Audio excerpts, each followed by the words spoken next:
प्रत्येक नगरपरिषद किंवा महापालिकेत एक स्वीकृत नगरसेवक नावाचा प्रकार असतो। आता हा स्वीकृत नगरसेवक म्हणजे काय, त्यांची नियुक्ती कशी केली जाते आणि त्यांची काय कामं असतात ते थोडक्यात जाणून घेऊया। स्वीकृत नगरसेवक हा नगरपरिषदेच्या किंवा महापालिकेच्या सर्वसाधारण सभेतील एक सदस्यच असतो, जो थेट लोकांच्या मतदानाद्वारे निवडला जात नाही। त्यांची नियुक्ती संबंधित महापालिकेच्या आयुक्तांच्या शिफारशीनुसार आणि पालिकेच्या सभागृहाच्या संमतीने होते। स्वीकृत नगरसेवकांची नियुक्ती नगरपालिकेच्या सदस्यांकडून केली जाते।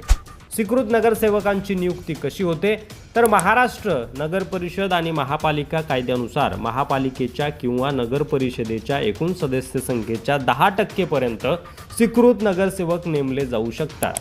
हे सदस्य विविध क्षेत्रातील तज्ज्ञ असतात, जसे की शिक्षण, समाजसेवा, कला, विज्ञान, पर्यावरण इत्यादी। संबंधित शहराच्या महापौर किंवा नगरपालिका प्रमुख यांच्या शिफारसीनुसार राज्य सरकार किंवा प्रशासकीय अधिकारी त्यांची अंतिम नियुक्ती करतात।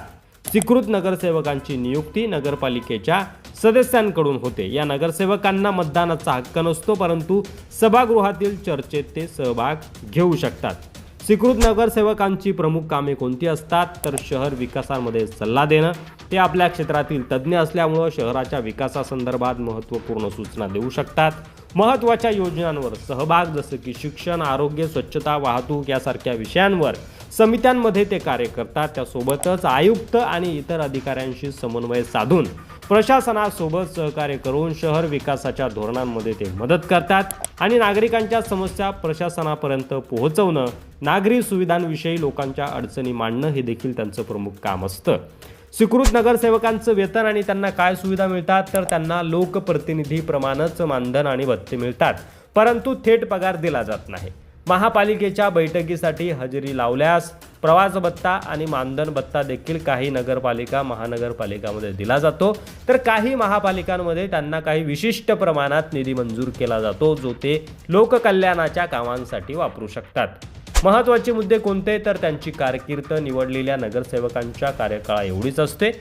कोणत्याही राजकीय पक्षाचे सदस्य असण्याची त्यांना आवश्यकता नसते, पण राजकीय पक्षामार्फतच अनेकदा या नियुक्त्या केल्या जातात। त्यांचा थेट मतदानाचा अधिकार नसतो, त्यामुळे ते महत्त्वाच्या निर्णयावर प्रभाव टाकू शकत नाहीत।